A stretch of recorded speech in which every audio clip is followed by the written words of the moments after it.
Love with God channel. Today gospel. யோவான் நற்செய்தியில் இருந்து வாசகம்.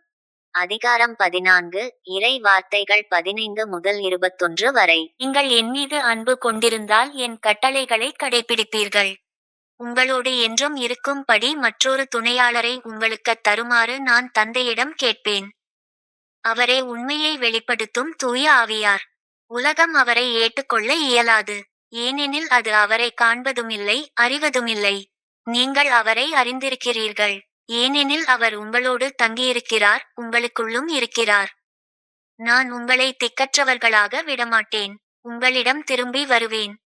இன்னும் சிறிது காலத்தில் உலகம் என்னை காணாது.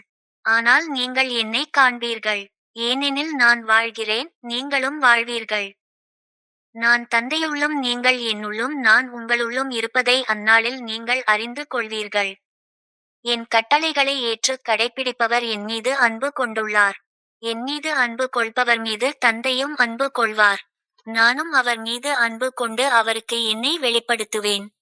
இது கிறிஸ்துவின் நற்செய்தி. கிறிஸ்துவே உமக்கு புகழ்.